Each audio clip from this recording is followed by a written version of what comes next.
వేదికపైనున్న పెద్దలు గౌరవనీయులు మాజీ మంత్రివర్యులు అన్న ఈ కార్యక్రమానికి అధ్యక్షత వహిస్తున్న తలసాని శ్రీనివాస్ యాదవ్ గారికి, గౌరవనీయులు మన పెద్దలు శాసన మండలిలో ఉపాధ్యక్షులు గౌరవనీయులు శ్రీ బండా ప్రకాష్ గారికి, గౌరవ మాజీ ఉప ముఖ్యమంత్రి పెద్దలు గౌరవనీయులు జనాబ్ మొహమ్మద్ మహమూద్ అలీ సాబ్, గౌరవనీయులు పెద్దలు శాసన మండలి సభ్యురాలు దివంగత ప్రధానమంత్రి స్వర్గీయ పివి నరసింహారావు గారి సుపుత్రిక శ్రీమతి సురభి వాణీదేవి గారు, గౌరవ మషీరాబాద్ శాసనసభ్యులు అన్న ముఠా గోపాల్ గారు, అట్లాగే గౌరవ ఎమ్మెల్సీ సోదరులు దాసోజు శ్రవణ్ గారు, పార్టీ కార్యాలయ ప్రధాన కార్యదర్శి రావుల చంద్రశేఖర్ రెడ్డి గారు, మాజీ ప్రధాన కార్యదర్శి గౌరవనీయులు ఈరోజు అనుకోకుండా మా మధ్యన ఉన్న పెద్దలు ప్రొఫెసర్ శ్రీనివాస్ రెడ్డి గారు, వేదికపైన ఆసీనులైన ఇతర గౌరవనీయులైన మాజీ ప్రజాప్రతినిధులు, గౌరవనీయులైన పెద్దలందరికీ,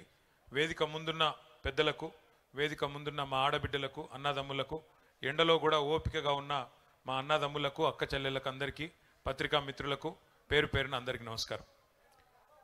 29 నవంబర్ 2009వ సంవత్సరం నాడు సరిగ్గా 16 ఏళ్ల కిందట కేసీఆర్ గారు ఆమరణ దీక్ష కూర్చున్న రోజు గత 15 సంవత్సరాలుగా మనం దీక్షా దివస్గా జరుపుకుంటూ ఉన్నాం.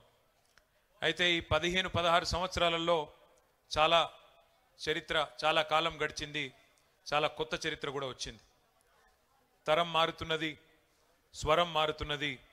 ప్రతి 30 ఏళ్లకు ఒక్కొక్కసారి ఒక జనరేషన్ అంటే ఒక తరం కూడా మారుతూ ఉంటుంది. మొన్నటిదాకా జెన్ ఎక్స్ అన్నారు, తర్వాత జెన్ వై అన్నారు, తర్వాత ఇప్పుడు జెన్ జెడ్ అంటున్నారు. ఉడుకు నెత్తురుతో ఉరకలెత్తే యువ రక్తం ఎప్పటికప్పుడు ముందుకు వస్తూనే ఉంటుంది. ప్రతి నవతరం తన 7 తరాల కథను ఖచ్చితంగా తెలుసుకోవాలి. అప్పుడే తమ భవిష్యత్తు ఎట్లా ఉంటుందో, తమ కథ ఎటు ముందుకు సాగుతుందో అర్థమవుతుంది. నువ్వు పుట్టిన మట్టి కథ, నిన్ను పెంచిన జాతి కథ చదవకపోతే నువ్వు చదివిన చదువులన్నీ వ్యర్థమే అన్నాడు ఒక మహాకవి.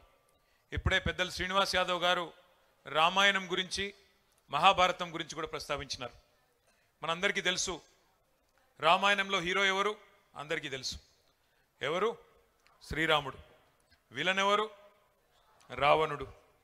రామాయణం త్రేతాయుగం నాటి ఇతిహాసం. ఎన్నో యుగాలు మారినాయి, అయినా నేటి పిల్లలకు కూడా సీతమ్మ తల్లి అపహరణం తెలుసు, రామరావణ యుద్ధం కూడా పూర్తిగా తెలుసు. మహాభారతం గురించి కూడా శ్రీనివాస్ యాదవ్ గారు ప్రస్తావించినారు. మహాభారతంలో హీరోలు ఎవరు? పాండవులు. మహాభారతంలో విలన్లు ఎవరు? కౌరవులు. మరి మహాభారతం ద్వాపర యుగం నాటి కథ. 1000 ఏండ్లు గడిచిపోయినాయి అప్పటికి ఇప్పటికీ. అయినా అరణ్యవాసం, కురుక్షేత్రం, పద్మవ్యూహం ఇవన్నీ కూడా నేటి యువతకు తెలుసు.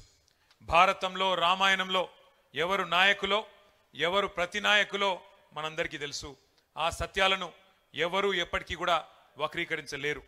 ఎందుకంటే తాళపత్ర గ్రంథాల కాలం నుంచి గ్రాఫిక్ సినిమాల వరకు, డిజిటల్ కాలం దాకా రామాయణం గురించి, మహాభారతం గురించి ఎప్పటికప్పుడు చెప్పుకుంటూనే ఉన్నాం.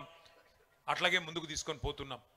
చరిత్రను, ఇతిహాసాలను, పురాణాలను ఒక తరం నుంచి ఇంకొక తరానికి నిరంతరం అందిస్తూనే ఉన్నది మన భారతదేశం. అట్లాగే ప్రతి ప్రాంతానికి, ప్రతి రాష్ట్రానికి, ప్రతి దేశానికి చరిత్రలు, గాథలు కూడా ఉంటాయి. ఆ కథలో హీరోలు ఉంటారు, విలన్లు కూడా ఉంటారు. అవి మర్చిపోయిన రోజు ఆ ప్రాంతం, ఆ దేశం అంతమైపోతుంది. మన తెలంగాణకు కూడా మహోన్నతమైన కథ ఉన్నది, మహోన్నతమైన గతం ఉన్నది, మహోజ్వలమైన చరిత్ర ఉన్నది, ఉజ్వలమైన భవిష్యత్తు కూడా మన కళ్ళ ముందే కనబడతా ఉన్నది. పెద్దలు చాలా విషయాలు చెప్పారు. దోపిడీ, వివక్ష, కన్నీళ్లలో మగ్గిపోయిన వ్యధ గురించి కూడా చాలా వివరంగా చెప్పారు. ఆ బానిస సంఖ్యలను తెంచిన పోరాట గాథను కూడా గుర్తు చేసుకోవాల్సిన అవసరం ఉంది. మన కథలో కూడా కథానాయకుడు ఉన్నారు. ఎవరు కథానాయకుడు? ప్రపంచానికే పాఠం నేర్పిన యుద్ధం కూడా ఈ కథలోనే ఉన్నది. వీరుడున్నాడు, వీరోచిత గాథలున్నాయి, అమరులున్నారు, త్యాగాలు కూడా ఉన్నాయి. మన కథలో కూడా కౌరవులు ఉన్నారు, సైంధవులు ఉన్నారు, శకుని మామలు కూడా ఉన్నారు, రావణాసురులు ఉన్నారు, మారీచులు ఉన్నారు, రకరకాల దుర్మార్గులు ఈ కథలో కూడా ఉన్నారు. భారతదేశ స్వాతంత్రాన్ని మనం చూడలేదు, స్వాతంత్ర పోరాటం గురించి వినడమే తప్ప చూడలేదు. కానీ స్వరాజ్య సమరాన్ని తలపించిన మన రాష్ట్ర పోరాటాన్ని మన కళ్ళతో చూసి అదృష్టం మనకు దక్కింది. స్వాతంత్ర పోరాటంలో సిపాయిల తిరుగుబాటు, జలియన్ వాలా బాగ్, ఉప్పు సత్యాగ్రహం, సహాయ నిరాకరణ, క్విట్ ఇండియా లాంటి ఎన్నో ముఖ్యమైన ఘట్టాలు ఉన్నాయి. అట్లాగే 14 ఏళ్ల ఈ ఆత్మగౌరవ పోరాటంలో కూడా అపూర్వమైన అద్భుతమైన ఘట్టాలు ఎన్నో ఉన్నాయి. కానీ వాటన్నింటిని మించిన సముజ్వల సన్నివేశం ఒకటి ఉన్నది, చరిత్రను మలుపు తిప్పిన సందర్భం ఒకటి ఉన్నది. అదే కేసీఆర్ ఆమరణ దీక్ష. దానికే ఈరోజు మనం దీక్షా దివస్గా జరుపుకుంటున్నామనే మాట నేను మీకు గుర్తు చేస్తా ఉన్నా. నవంబర్ 29, 2009 ఉద్యమ ప్రస్థానంలో ఒక ఉజ్వల దృశ్యం. చావు నోట్లో తలబెట్టిన ఒక సాహసం. కేసీఆర్ సచ్చుడో తెలంగాణ వచ్చుడో, కేసీఆర్ శవయాత్రన తెలంగాణ జైత్రయాత్రన, ఏదో ఒకటి తేలాలి అని ఒక మహానాయకుడు గర్జించిన రోజు నవంబర్ 29, 2009. ఒక నినాదం, ఒక సమరనాదం యావత్ జాతిని ఏకం చేసింది. ఆ 11 రోజులు పోరాట సముద్రం పోటెత్తి సునామీ సృష్టించిన రోజులు ఆ 11 రోజులు. అగ్నిపర్వతం బద్దలైనట్టు, భూకంపం పుట్టినట్టు, పెను తుఫాన్ తీరాన్ని తాకినట్టు తెలంగాణ ఉద్యమ శిఖరం సిగమూగింది ఆనాడు.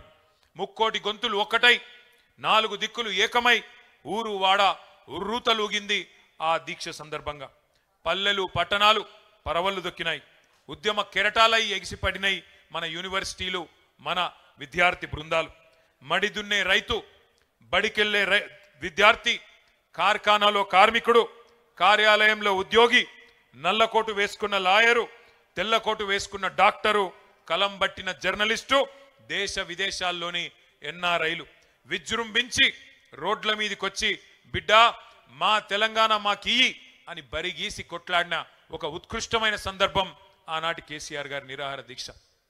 ఒక బక్కపల్చని యోధుడు ఉక్కు సంకల్పంతో ఒక మహా ఋషిలా తపస్సు చేస్తూ ఎవ్వరి మాట వినకుండా మరణ మంచుల్లోకి పోతుంటే అగ్నిగుండమై బగబగ మండింది తెలంగాణ ఆనాడు. మంటల్లో ఈ రోజే నవంబర్ 20 ఆనాడు 2009 నాడు మన తమ్ముడు శ్రీకాంతాచారి ఎల్బీ నగర్ చౌరస్తాలో ఆనాడు తన ఒంటి మీద పెట్రోల్ పోసుకొని దహనమైన రోజు ఈరోజు నవంబర్ 29.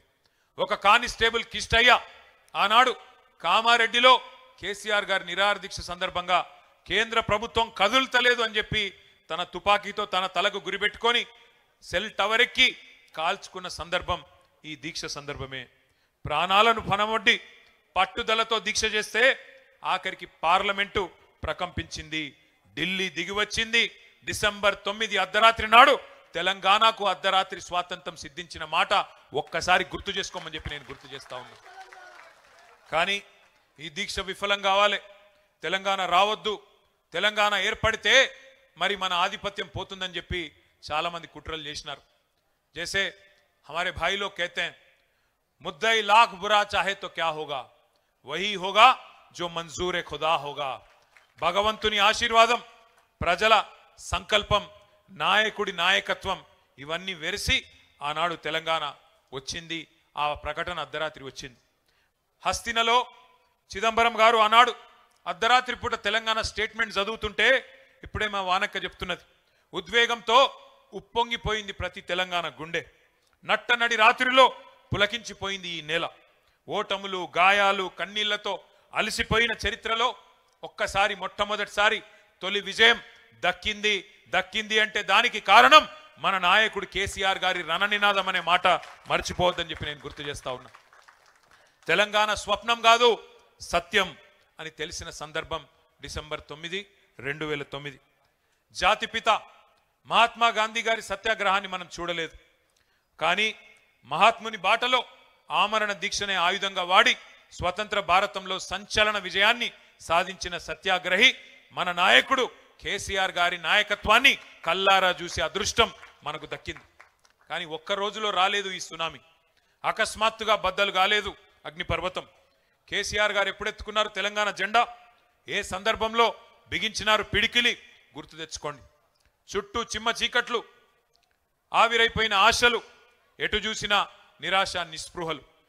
అట్లాంటి పరిస్థితుల్లో ఒక భయం, ఒక అపనమ్మకం, ఒక అవిశ్వాసం, తెలంగాణ అన్న పదాన్నే నిషేధించిన క్రూర నిర్బంధ కాలం. నమ్మేవాళ్ళు లేరు, వెంట నడిచి వచ్చేవాళ్ళు లేరు. కానీ అయినా మొక్కవోని ధైర్యంతో 2001 27 ఏప్రిల్ నాడు జలదృశ్యం పెద్దలు కొండా లక్ష్మణ్ బాపూజీ గారు ఆశ్రయం ఇస్తే దండి గుండెతో మొండి ధైర్యంతో జెండా ఎగరేసి ఆ రోజు గులాబీ జెండాను తెలంగాణకు పరిచయం చేసిన మొండి నాయకుడు, జగమొండి నాయకుడు కేసీఆర్ గారు. అప్పుడెప్పుడో మహానుభావుడు